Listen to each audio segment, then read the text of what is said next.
রাসূলুল্লাহ সাল্লাল্লাহু আলাইহি ওয়াসাল্লাম বলছেন, ফাত্তাকুদ দুনিয়া ওয়াত্তাকুন নিসা, দুনিয়ার ধোঁকা থেকে বেঁচে থাকো এবং নারীর ধোঁকা থেকে বেঁচে থাকো। নারীর ধোঁকা থেকে বেঁচে থাকো। বেপর্দা নারীর হাসি হাসি না, সেটা আগুন। বেপর্দা নারীর রূপ যৌবন এটা শরীর না, এটা জাহান্নামের টুকরা, আগুনের কুণ্ডলী। সে মূলত হাসে না, সে আগুন জ্বালায়। সে নিজেকেও বরবাদ করে, যুবককেও বরবাদ করে। আল্লাহ আমাদেরকে বুঝ দান করেন। এই জন্য বলতেছিলাম, আমরা মেহেরবানি করে কোরআনুল কারীমের মধ্যে এই তিনটা বিষয়, আল্লাহর প্রতি নিরঙ্কুশ খালেস ঈমান, এটা আল্লাহ কোরআনে বুঝাইতে চাইছেন। রাসূলুল্লাহ সাল্লাল্লাহু আলাইহি ওয়াসাল্লামের সুন্নাতের জিন্দেগীর শতভাগ অনুসরণ, রিসালাত, এটা আল্লাহ বুঝাইছেন। আর হলো আখিরাত। এই যে কোরআনের যত কথা, রাসূলের যত কথা, ইসলামের যত কথা, এই যে যুগ যুগ ধরে ওলামায়ে কেরাম যা বলতেছে ভাই, এ সবটার ফিকির একটাই, দুনিয়ার ভাত মাছ চাল ডাল, দুনিয়া চলা এর জন্য না, শুধুই আখিরাতের জন্য। এই মাহফিল, এই ওয়াজ, এই মসজিদ, এই মাদ্রাসা, এই দিন, এই কোরআন হাদিসের চর্চা, ওলামায়ে কেরামের এই চিৎকার, আহাজারি, কান্না, চোখের পানি, সব কিছুর ফিকির কি বলেন না? আখিরাত। দুনিয়ার ভাত মাছ চাল ডালের জন্য, স্ত্রী সন্তান, আহার নিদ্রা, ঘুম, পেশাব পায়খানা, যৌন চাহিদা পূরণ, এগুলোর জন্য এই সমস্ত কিছুর কোনো দরকার নেই। এগুলো এমনি এই পৃথিবীর যত সৃষ্টি আল্লাহর, সব এগুলো ভোগ করছে। আল্লাহ তাআলা দুনিয়া মানুষকেও ভোগ করতে দিছে, জানোয়ারকেও ভোগ করতে দিছে। আল্লাহ তাআলা দুনিয়া ইমানদারকেও ভোগ করতে দিছে, নাফরমান, বেঈমান, নাস্তিক, মুরতাদ, যে আল্লাহকে স্বীকারই করেন, আল্লাহ বলতে কিছু নাই, দেয়ার ইজ নো গড। অসংখ্য কাফের বেঈমান এমন আছে যাদের বক্তব্য এটা, দেয়ার ইজ নো গড, ঈশ্বর বলতে কিছু নাই। আমি তো বাংলাদেশে দেখছি, একবার 4টা ছেলে, শিক্ষিত ছেলে, ওদের সাথে আমি কথা বলছি, ওরা আমারে পরিষ্কার বলছে, হুজুর আল্লাহ বলতে কিছু আছে, এটা আমরা মোটেই বিশ্বাস করি না। তাহলে আল্লাহ তাআলা তো এই বেঈমানকেও দুনিয়া ভোগ করতে দিছে না? বলেন, দিচ্ছে।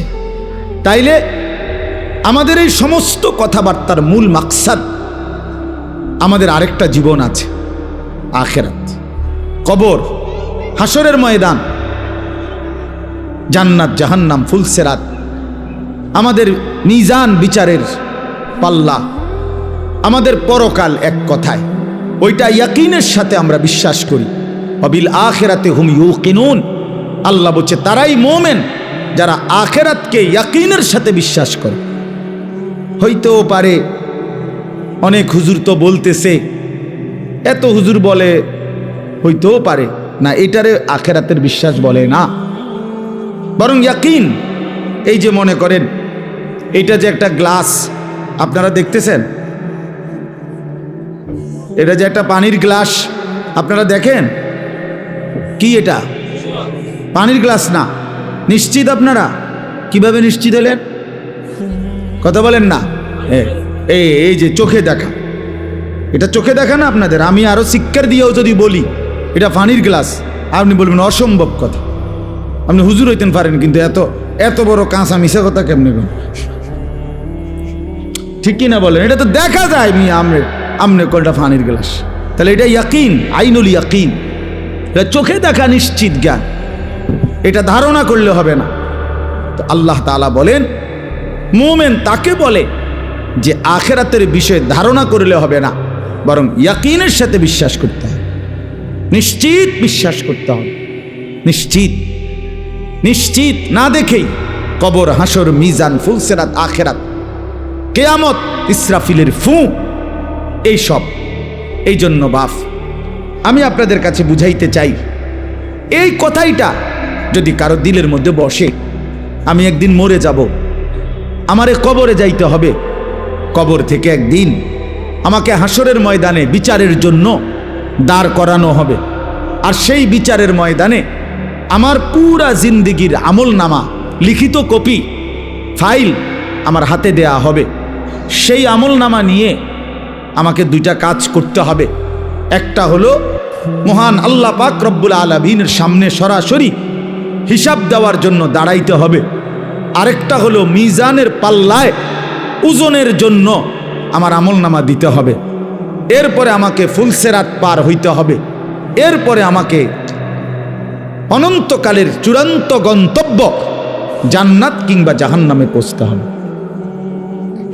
এতটুকু স্টেজ, মৃত্যু, কবর, হাসরের ময়দান, আমলনামা হাতে নেওয়া, আল্লাহ পাকের মুখোমুখি হওয়া, মিজানের পাল্লায় ওজনের জন্য দেওয়া, ফুলসেরাত পার হওয়া, অতঃপর জান্নাত বা জাহান্নামে পৌঁছা, এই বিষয়গুলো এক সেকেন্ডের জন্য, একদিনের জন্য আল্লাহর কসম মোমেন ভুলে গেলে তার জিন্দেগি বরবাদ। একদিনও ভুলা যাবে না, একদিনও। প্রতিদিন মনে রাখতে হবে। কোরআনুল কারীম আল্লাহ বলছেন, ইয়া আইয়ুহাল্লাযীনা আমানুত্তাকুল্লাহ ওয়াল তানজুর নাফসুম মা কদ্দামাত লিগাদ। হে ঈমানদার, সর্বদা আল্লাহকে ভয় করো আর প্রতিদিন হিসাব করো। লক্ষ্য করো আজকে তুমি আগামী কালকের আখিরাতের জন্য কি পাঠিয়েছো। আজকে হিসাব। ব্যাংকের কর্মকর্তা প্রতিদিন হিসাব মিলায়। 4টা বাজে যদিও ব্যাংকে গ্রাহকের সাথে লেনদেন বন্ধ হয়ে যায়, কিন্তু ব্যাংক কর্মকর্তা, ব্যাংকে যারা চাকরি করে তারা কিন্তু কারেক্ট 4টায় বাইর হয়ে না। তারা এরপরে 1 ঘন্টা, 2 ঘন্টা, 3 ঘন্টা যার যেটুকু লাগে সে ক্রেডিট ডেবিট মিলাইয়া, মানে আয় ব্যয় মিলাইয়া এরপরে বাইর হইতে হয়। এটাই নিয়ম। আজকের হিসাব মিলাই দিয়ে যাইতে হবে তাকে। তো আল্লাহ তাআলা বলে, বান্দা আজকের হিসাব মিলাও, আজকের হিসাব মিলাও, আগামীকাল নাও মিলতে পারে। ওমা তাদরি নাফসুম মাজা তাকসিবু গাদান। কেউ জানে না সে আগামীর মুহূর্তে কি করবে। আল্লাহ বলে কেউ জানে না। অতএব আজ মিলাও, আগামীকাল কিয়ামতের জন্য আজ তুমি কি পাঠিয়েছো। ছেলেরা তোমরাও বুঝতে শেখো, নিজেরে ছোট মনে করো না। 16 বছরের একটা বাচ্চা ছেলে, তুমি ছোট না ভাইয়া। 14 বছর ছোট না, 18 বছর ছোট না, তুমি পূর্ণ যুবক। যেদিন থেকে যার গোসল ফরজ হয়, বীর্যপাত হয়, সেদিন থেকেই সে যুবক। সেদিন থেকে প্রতি সেকেন্ড হিসাব, সেদিন থেকে সেকেন্ড হিসাব, প্রতি বিন্দু হিসাব, প্রতি নিঃশ্বাসের হিসাব দিতে হবে। অতএব খামখেয়ালি করে মনে করুন আমি এখনো বাচ্চা মানুষ, আমি তো এখনো চাকরি করি না, আমি তো এখনো বিয়েই করি নাই, আমি তো এখনো একেবারেই অল্প বয়সী। না ভাইয়া, তুমি পূর্ণ বয়সী, তুমি পূর্ণ বয়সী। অতএব তুমি নষ্ট হইও না। কেউ যদি কারো দিকে নজর নাও রাখে, নিজের ভালো, নিজের কল্যাণ, নিজের দিকে নিজেকেই কমপক্ষে নজর রাখতে হয়। আমার বাবা হয়তো আমার খেয়াল করে নাই, ঠিক আছে, হতেও পারে। কারো বাবাও তো মাদকাসক্ত হইতে পারে, কারো বাবাও তো চরিত্রহীন হইতে পারে, কারো মাও তো অসৎ হইতে পারে। কিন্তু তারপরে কি এই জন্য নিজেকে নষ্ট করে দেওয়া, নিজেকে বরবাদ করে দেওয়া?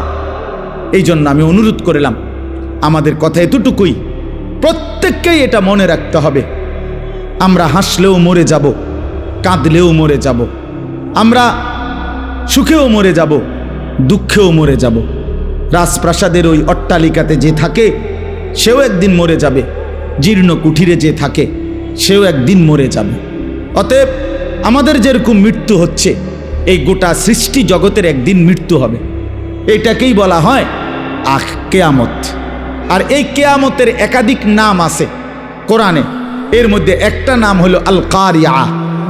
এই যে সূরার মধ্যে আল কারিয়াতু মাল কারিয়া, আল্লাহ তাআলা বলেন আল কারিয়া একটি প্রচণ্ড ধ্বনি, প্রচণ্ড করাঘাত, প্রচণ্ড একটি বিকট আওয়াজ, বিকট একটা শব্দ।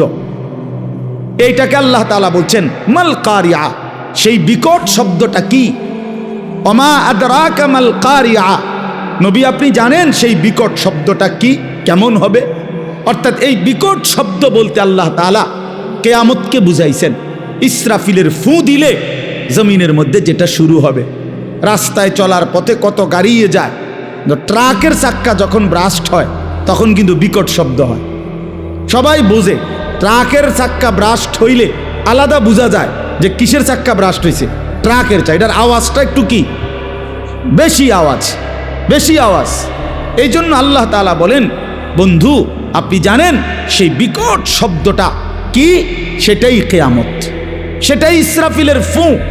একদিন ইসরাফিল ফু দিবে আর গোটা পৃথিবীর মধ্যে ভূমিকম্প শুরু হবে, আর গোটা সৃষ্টি জগৎ একসাথে ভাঙতে শুরু করবে। ভাইবা দেখেন, এক মুহূর্তে ভেবে দেখেন, এই প্যান্ডেলের সবগুলো লাইট ভাঙতেছে, খুঁটিগুলো ঠাস ঠাস করে পড়ে যাচ্ছে, স্টেজটা ভাঙ্গা পড়ে গেছে, প্যান্ডেলের কাপড়গুলো তছনছ করে ছিঁড়ে গেছে, তখন কি পরিমাণ একটা ভয়ানক পরিস্থিতি হবে এটা একটু ভাবেন। আর এবার ভাবেন, সাত আসমান চুরচুর করে ভেঙে যাচ্ছে, কোটি কোটি কোটি কোটি তারকারাজি খসে খসে পড়ছে, সাগর নদীর পানিগুলো টকবগে উৎখাইতেছে, পাহাড়গুলো তুলার মতো উঠতেছে, মাটিগুলো রেজা রেজা পাউডার পাউডার হয়ে গেছে, গোটা কায়নাত ভাঙচুর চলছে। কি হবে তখন?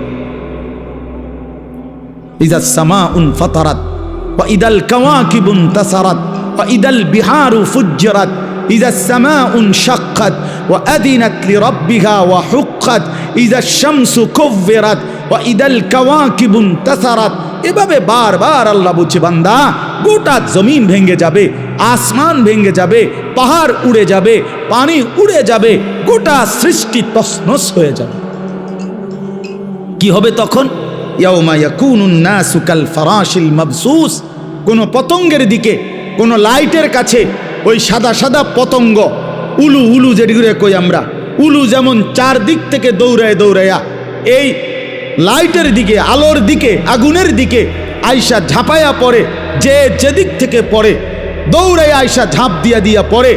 আল্লাহ তাআলা বলে, এই সেদিন ইসরাফিল ফু দিলে কিয়ামত যখন শুরু হবে, জমিনের ভূমিকম্প শুরু হবে, চারিদিকে যখন ভাঙচুর শুরু হবে, তো কোটি কোটি কোটি মানুষ এরকম বিক্ষিপ্ত পতঙ্গের মতো যে যেদিকে পারে ছুটাছুটি করে দৌড়তে দৌড়তে হাঁফাইয়া গিয়া যে যেখানে পড়ে যাবে সে সেখানেই মরে যাবে। তাকুনুল জিবালু কাল ইহনিল মানফুস। সবগুলো পাহাড়, উঁচু জায়গা ধুলিত ধুনিত তুলা তুলা ধুনাইলে, অর্থাৎ লেফ তোষক বানাইবার আগে তুলারে যেরকম মেশিন দিয়া বা লাঠি দিয়া বাইরে ধুনায়, এগুলারে এইভাবে ধুনিত তুলা যখন উঠতে থাকে, পাহাড়গুলো এভাবে উঠতে থাকবে। আল্লাহ বলেন, এরই মাঝে সব শেষ হয়ে যাবে, ইসরাফিলের ফু শেষ হবে, দ্বিতীয়বার আবার ফু দিবে, হাসরের ময়দান কায়েম হবে। আম্মা মান সাকুলাত মাওয়াজিনুহু, আর সেই হাসরের ময়দানে মিজানের পাল্লায় আমল নামা রাখলে যার নেকি ভারী হবে, গুনাহ হালকা হবে, ফাহুয়া ফি আইশাতির রাদিয়া, সে সন্তুষ্টিময় জীবন জান্নাতেই বসবাস করবে। ও আম্মা মান খাফফাত মাওয়াজিনুহু, আর মিজানের পাল্লায় যার আমল নামার নেকি হালকা হবে, গুনাহ ভারী হবে, ফা উম্মুহু হাওয়িয়া ওমা আদরাকা মা হিয়া নারুন হামিয়া। আল্লাহ তাআলা বলেন, তার ঠিকানা হবে নিকৃষ্ট জাহান্নাম, হাভিয়া নামক জাহান্নাম, যেই জাহান্নামে প্রজ্বলিত ধাউ ধাউ করে আগুন জ্বলবে। নবীজি বলছেন, তোমাদের দুনিয়ার আগুনের চাইতে 70 গুণ বেশি তীব্র গরম জাহান্নামের আগুন। সেই আগুনেই তাকে ফেলে দেওয়া হবে, সেই আগুনেই সে জ্বলে ভস্য ছাই হয়ে যাবে। বন্ধু আমার, বাপ আমার, চলেন জিন্দিগি আখেরাতের ফিকির করি। যুবক, আবারও বলি, নামাজ পড়ো, আখলাক ভালো রাখো, চরিত্রহীন হইও না, লম্পট হইও না, নারীর ফান্দে পইরো না, মোবাইলের আসক্ত হইও না। বাবাদেরকে বলি, সুদের লেনদেন, ঘুষের লেনদেন, হারামের লেনদেন ছাড়েন, চা দোকানের আড্ডা ছাড়েন, বিড়ি সিগারেটের বদভ্যাস ছাড়েন, গুনার রাস্তা ছেড়ে দিয়ে শেষ হায়াত আল্লাহর জিকির, কোরআনের তেলাওয়াত, নামাজ রোজা বন্দিগির মধ্যে কাটান। দিনকে ভালোবাসেন, মসজিদকে ভালোবাসেন, মাদ্রাসাকে ভালোবাসেন, কোরআনকে ভালোবাসেন, তালেবে এলেম ওলামায়ে কেরামের সাথেই আজীবন সম্পর্ক রাখেন। আল্লাহ আপনাদেরকে তৌফিক দেন, কবুল করেন, আমিন। জিন্দিগি কতটা দ্রুত চলে যায়। ইয়াতাকারাবুজ জামান, রাসূলুল্লাহ সাল্লাল্লাহু আলাইহি ওয়াসাল্লাম তিনি হাদিসের মধ্যে ইরশাদ করেছেন, কিয়ামতের পূর্বে সময় খুব সংক্ষিপ্ত হয়ে যাবে, করিব করিব মানে কাছাকাছি হয়ে যাবে। মনে হবে একটা বছর একটা মাসের মতো, একটা মাস একটা সপ্তাহের মতো, একটা সপ্তাহ একটা দিনের মতো, এরকমই।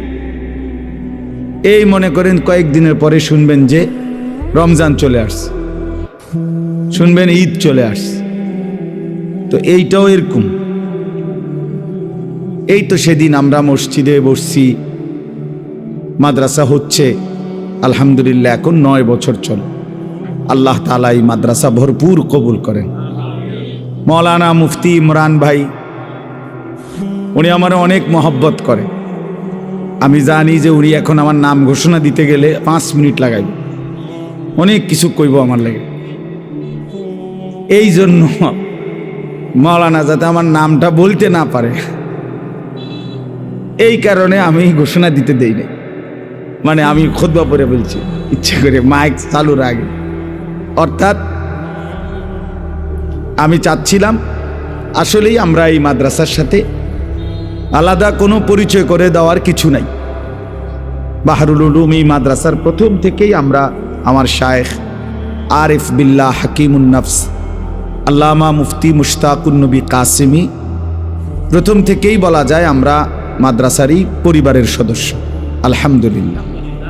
এজন্য আমরা দোয়া করি আল্লাহ তাআলা এই মাদ্রাসাকে ভরপুর কামিয়াবি দান করেন। মুআজ্জাজ হাজিরিন, একেবারে অল্প একটু সময়,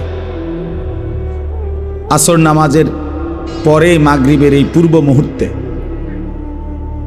এই সামান্য একটু সময়ে আমি আপনাদের সামনে কোরআনুল কারীমের একটি সূরা, ছোট্ট সূরা 30 নম্বর পারা 101 নম্বর সূরা, এই সূরাটি তেলাওয়াত করেছি।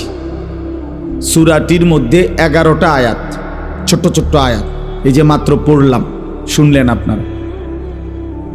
এই সূরার তরজমা এবং সামান্য কিছু কথা আমরা এই সূরার আলোকে আরজ করতে চাই ইনশাআল্লাহ। উপযুক্ত লম্বা বয়ান, এই মাহফিলে অনেক বুজুর্গ ওলামায়ে কেরাম আসবেন, বয়ান করবেন।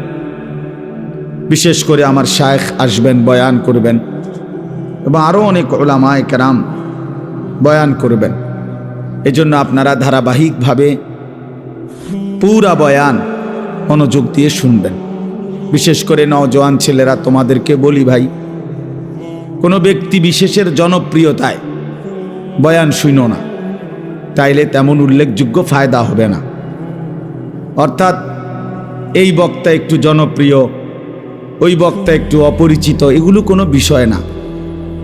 বিষয় তো হেদায়েত বিষয়, নিজের জীবনের পরিবর্তন মূল বিষয়।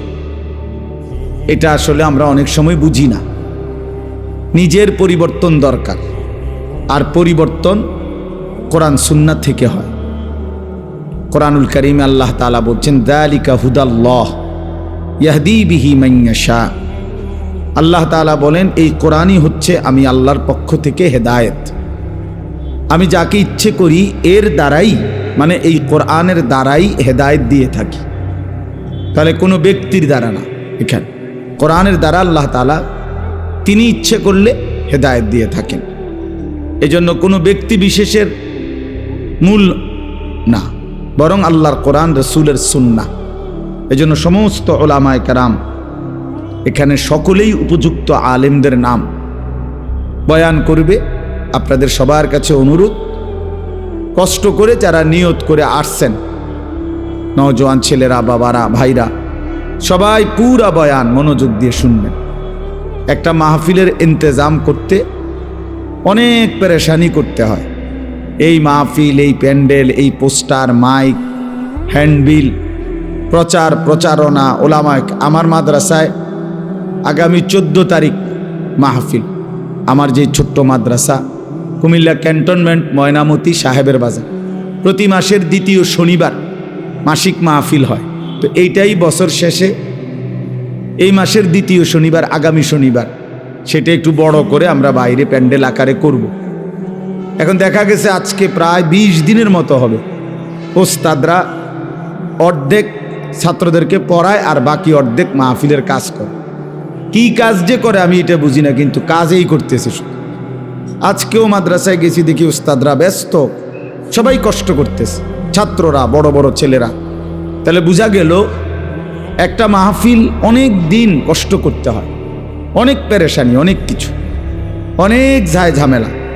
এই সব কিছু কষ্ট করে ইন্তেজামের মাকসাদ আল্লাহর বান্দাদা কিছু কথা শোনা, জীবনের জন্য কিছু সবক খোরাক নেওয়া, নিজের আখেরাত, নিজের ভালো, নিজের কল্যাণ, মানুষের কল্যাণ, এটা কামনা করে। তো সেটা যদি শুধু কেবল মাহফিলের দিন কয়টা বুট, বাদাম, চটপটি, হ্যাঁ, এই সমস্ত সামান্য ফুটকা, বেলুন, এই ফালতু কাজের মধ্যে এত কষ্টের আয়োজন যদি শেষ হয়ে যায়, তার চাইতে বড় আফসুস, দুর্ভাগ্য আর কিছুই হইতে পারে না।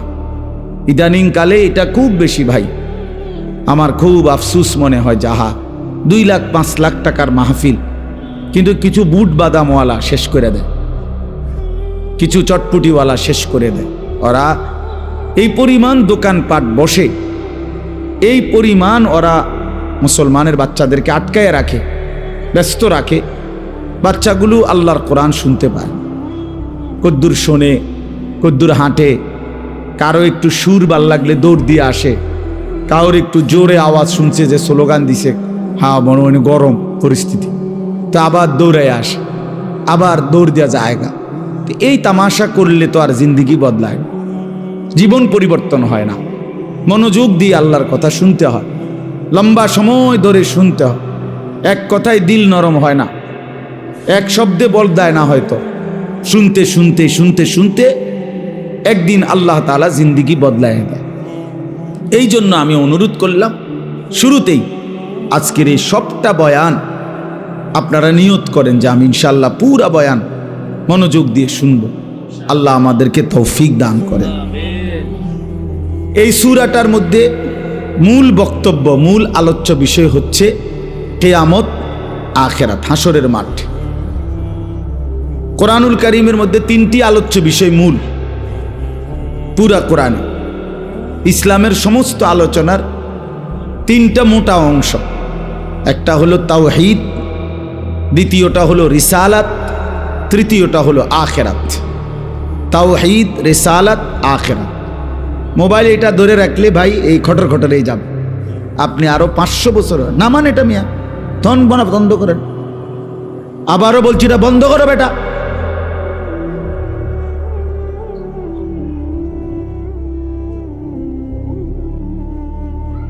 যতক্ষণ মোবাইল হাতে ধরা থাকে অতক্ষণ এই মানুষটার ফিকির এটার ভিতরেই থাকে। এক বিন্দু, একটা শব্দ সে কিছু বোঝে না, একটা লাইন কথা তার নিজের জন্য সে নেয় না। এই অসভ্য মোবাইল তারে এটার মধ্যে বাইধা রাখে। এটা পরীক্ষিত, প্রমাণিত কথা। মানে এটার মধ্যে ঠিকমতো উঠতেছে কিনা, এটার মধ্যে ক্লিয়ার কিনা, এই সারাক্ষণ মানে ইবলিস তারে এইটার মধ্যে নজর করে রাখে। কেন মোবাইলে তো খুব চমৎকার উঠলো, আওয়াজও ক্লিয়ার, রেকর্ডও সুন্দর হইল, কিন্তু আমার নিজের জীবনে কি হইল? আমার ঘরের ফার্নিচার তো খুব সুন্দর, কিন্তু আমার ঘরের সন্তানদের কি অবস্থা, আমার বিবির কি হালাত, আমার টাইলস তো খুব উন্নত, টাইলসওয়ালা আছে, ওই যে লালমাই স্যানিটারিওয়ালা আছে, আমার বাসার অধিকাংশ মালামাল ওনার দোকান থেকেই নেওয়া। তো এই জন্য বললাম টাইলস তো অত্যাধুনিক, স্যানিটারির মালামাল তো খুব অত্যাধুনিক, কিন্তু আমার স্ত্রীর আখলাক, আমার ছেলের আখলাক, আমার মেয়ের আখলাক। খাট তো 1 লাখ টাকা দাম, ছেলে তো সারা রাত ওই খাটে শুয়ে মোবাইলে উলঙ্গ ছবি দেখে। সোফা তো 2 লাখ টাকা দাম, কিন্তু বিবি বাচ্চা তো ওই সোফাতে বসে প্রতিদিন টেলিভিশনে নাচ গান নর্তকীর ছবি দেখে। তো এই অর্জনটা কি? জীবনের অর্জন কি তাইলে? খাট না মানুষ? এক মানুষের জিন্দেগির সফলতা ফার্নিচার না সন্তান, স্ত্রী সন্তানের উত্তম জিন্দেগি? বলেন, বুঝেন নাই আমার কথা? কামিয়াবি কোনটা? তাইলে আজ আমরা বুঝছি খাট পালং আর সোফা ফার্নিচার, ইট বালু আর সিমেন্ট, বিল্ডিং আর দালান, এটা যত সুন্দর করা যায়, যত অত্যাধুনিক, যত মজবুত, কিন্তু স্ত্রী সন্তানের আখলাক একেবারে পচে যাক, নিকৃষ্ট হয়ে যাক, এই নিয়ে কোনো মাথা ব্যথা। লোকটা ঘরের বাড়িঘরের সব কিছু দামি, সব উন্নত, সব মজবুত, কিন্তু পরিবারের মানুষগুলো চূড়ান্ত নাফরমান। ছেলেটা কোনোদিন ফজরের নামাজ পড়ে না, মেয়েটা কোনোদিন পর্দা করে না, স্ত্রী কোনোদিন পর্দা করে না, ঘরে প্রতিদিন নাচ গান নাটক সিনেমা চলে, আয় রোজগার সব সুদের টাকা, ঘুষের টাকা, কিস্তির টাকা, লোনের টাকা, হারামের টাকা।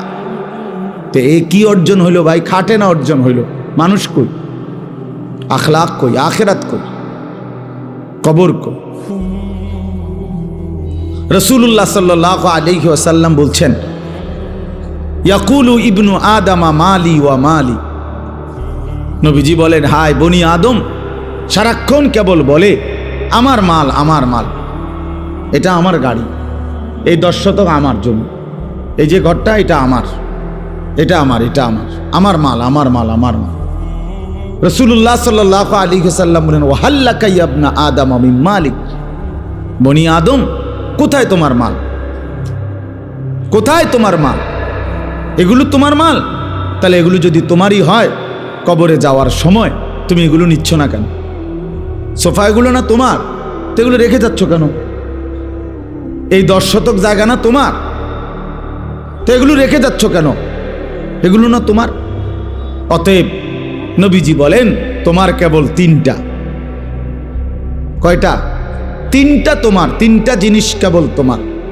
ইল্লা মা আকালতা ফা আফনাইতা, যা তুমি নিজে সরাসরি খাইছো, সরাসরি তুমি লোকমা দিয়া খাইছো, এইটা তোমার। আও লাবিস্তা ফা আবলাইতা, আর যেটা তুমি নিজে গায়ে পরছো, পোশাক, নিজের গায়ের জামা পরিধান করেছো, যা করে করে পুরান বানায় ফেলছো, এটা তোমার। আও তাসাদ্দাকতা ফা আমদাইতা, আর যেটা আল্লাহর রাস্তায় খরচ করছো, আখিরাতের জন্য পাঠাইছো, সেইটা তোমার। এই 3টা তোমার। তোমার নিজের বক্ষণকৃত খাবার, তোমার নিজের পরিধানকৃত পোশাক, আর তোমার দানকৃত, খরচকৃত আল্লাহর রাস্তায় সম্পদ। ওমা সিওয়া যালিকা, এই 3টি ব্যতীত বাকি সব ফাজাহিবুন, তোমার থেকে চলে যাবে। ওয়া তারিকুহু লিন্নাস, এবং তুমি নিজেই মানুষের জন্যই রেখে যাবে, রেখে যাবে। কি আশ্চর্য সুন্দর হাদিস, চিন্তা করে দেখে। এর চাইতে চূড়ান্ত বাস্তবতা আর কি হইতে পারে? নবী সাল্লাল্লাহু আলাইহি ওয়াসাল্লাম স্পষ্ট করে বুঝাই দিছে, তুমি কেবল বললে হবে না, এই 3টাই শুধু তোমার। রাসূলুল্লাহ সাল্লাল্লাহু আলাইহি ওয়াসাল্লাম বলেন, ইয়াতবাউল মাইয়িতা সালাসাতুন, কোন মৃত ব্যক্তির লাশ যখন কবরস্থানের দিকে রওনা দেয় খাটিয়া করে, তো তার সাথে 3টা জিনিস যায়। ফায়ারজিউ ইসনান ওয়া ইয়াবকা ওয়াহিদ, 2টা জিনিস ফিরে আসে, একটা জিনিস কেবল থেকে যায়, থেকে যায়। তার সাথে যায় তো 3টা জিনিস, মালুহু ওয়া আহলুহু ওয়া আমালুহু। তার কিছু মাল, এই যে উপরে লাশের কাপড়টা, খাটিয়াটা, আগরবাতি ইত্যাদি ইত্যাদি ছোটখাটো জিনিস, এগুলাই সামান্য একটু জিনিস, মাল, অল্প মাল, এইটুকু যায়। আর তার পরিবারের সদস্যগুলো যায়, আর তার আমলটা যায়। ফায়ারজিউ আহলুহু ওয়া মালুহু, অতঃপর তার মাল এবং তার পরিবার এগুলো ফিরে আসে, খাট এবং অন্যান্য জিনিসপত্রগুলো সব ফিরায় নিয়ে আসে, পরিবারের সদস্যরাও ফিরে আসে। ওয়ায়াবকা আমালুহু, শুধু তার আমল এটাই থেকে যায়, তার সেজদাটাও থাইকা যায়, চুরিটাও থাইকা যায়, সুদও থাইকা যায়, নামাজও থাইকা যায়, যেটা করছে এটাই থাইকা যায়, এটাই থেকে যায়। এই জন্য বাপ ভাই এটা বোঝা উচিত, এটা বোঝা উচিত। তোমরা ছেলেরা বুঝতেই চাও না, তোমরা নওজোয়ান কিছু ছেলে বুঝতেই চাচ্ছ না যে এই 24 ঘন্টা এই মোবাইলের আসক্তি তোমাদেরকে একদিন বরবাদ করে ফেলবে, এবং করে ফেলছে ইতিমধ্যে। তোমাদের অসংখ্য ছেলের মধ্যে কোনো চরিত্র নাই, আখলাক নাই, নারী ছাড়া, উলঙ্গ ছবি ছাড়া, জিনা ব্যভিচারের দৃশ্য ছাড়া, নর্তকী ছাড়া তোমাদের 1 ঘন্টাও চলে না। এর চাইতে বর্বরতা, হিংস্রতা, এর চাইতে পশুত্বের জিন্দিগি আর কিছু হইতে পারে? আইয়ামে জাহিলিয়াতের মানুষরাও 24 ঘন্টা এভাবে নারী নিয়া পড়েছিল না। যখন ছিল জাহিলি যুগ, অজ্ঞতার যুগ, যখন নারী পানির মতো ছিল, যখন নারীর কোনো সামান্য মর্যাদা ছিল না, নারী ভোগের পণ্য ছিল, তখনও তারা, আমি নিজে পড়ছি, পৃথিবীর ইতিহাসে ইসলাম পূর্ব যুগে ইরানে একটা মতবাদ ছিল 3 জিনিসে সবার অধিকার, কারো একক অধিকার নাই। নাউজুবিল্লাহ। 1 নাম্বার হলো আগুন, 2 নাম্বার হলো পানি, 3 নাম্বার হলো নারী। আগুন, পানি, নারী, এটা ঐতিহাসিক তথ্য। এই 3 জিনিসে কারো একক অধিকার নাই, সবার সমান অধিকার, মানে যে যখন ব্যবহার করতে পারবে। নাউজুবিল্লাহ। এত নিকৃষ্ট ছিল যেই সমাজ, সেই সমাজের মানুষরাও 24 ঘন্টা নারী নিয়ে পড়ে থাকত না। তাদের ওই সময়ও তারা যোদ্ধা ছিল, তারা হাতিয়ার ব্যবহার করত, তারা সম্মুখ যুদ্ধ করত, বছরের পর বছর লড়াই করত, শৌর্য, বীর্য, গর্ভ, বীরত্ব, বাহাদুরি তখন তাদের রক্তের মধ্যে ছিল।